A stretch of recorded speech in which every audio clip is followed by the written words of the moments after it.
Est-ce que vous pensez que les filières techniques sont suffisamment valorisées ou promues au Burkina Faso? Parce qu'habituellement, chaque année, on entend dire, voilà, le bac A, bac B, bac C, les meilleures notes. Mais on parle très peu des bacs E et F. Est-ce que c'est assez promu et valorisé? À mon sens, non. Tout simplement parce que, vous voyez, à contrario, peut-être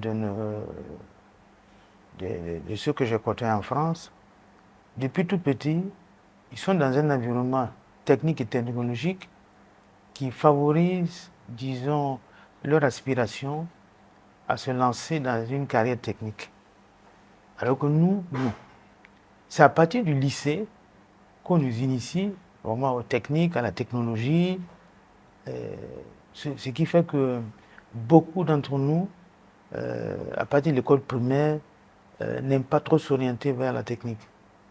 C'est à cause de l'environnement, qui n'est pas, disons, un environnement technologique, technique, où on vous donne des jouets qui sont des jouets à monter, comme les Lego, là, des assemblages à démonter, à remonter, et qui éveillent votre curiosité technique. Et nous, à notre époque, ce n'était pas ça. Voilà, oui. Le président du Faso, dans son dernier discours, a dit qu'il mettra désormais l'accent sur justement le développement des filières techniques. Si vous aviez un conseil à donner pour qu'effectivement ces filières techniques soient de plus en plus développées et promues, quel serait ce conseil? Il faut susciter, disons, un intérêt au niveau des jeunes. Ensuite, en leur disant que la filière technique, c'est une assurance pour ensuite embrasser une carrière sûre. C'est-à-dire qu'on ne chôme pas quand on est dans une filière technique, à moins d'avoir échoué au bout du compte. Sinon, à coup sûr, on va trouver un emploi. Donc, je dirais, il faut les encourager, il faut susciter en eux cette envie-là, dans cette filière technique. Et puis, le développement d'un pays est avant tout par la filière technique. Quoi qu'on dise. Pour nous développer, il faut qu'à un moment donné, on ait une maîtrise technique pour la transformation de nos produits, par exemple sur place, les produits du sol et même du sous-sol, pour qu'on puisse les transformer sur place. Donc il nous faut des ingénieurs, des techniciens pour nous permettre cela. Ainsi, on va nous développer à un rythme plus élevé. Si on a beaucoup de nos jeunes qui embrassent donc des carrières techniques. Disons, c'est un travail d'ensemble qu'on doit faire.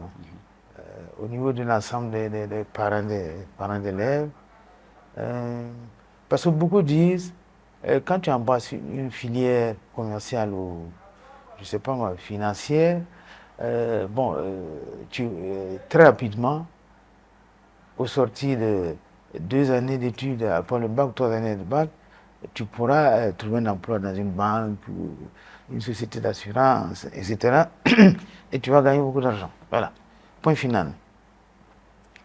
Il faut maintenant changer le paradigme en disant, si tu veux contribuer au développement de ton pays, et c'est là où on va rejoindre, disons, le mot d'ordre qui nous a été donné en haut lieu, c'est-à-dire, si tu as un but de patriotisme, tu ne peux pas ne pas être sensible au développement de ton pays. Si tu veux donc, développer ton pays, il faut t'orienter vers une filière technique. C'est l'une des voies. Je ne dis pas que c'est la seule voie, c'est l'une des voies pour contribuer au développement de votre pays.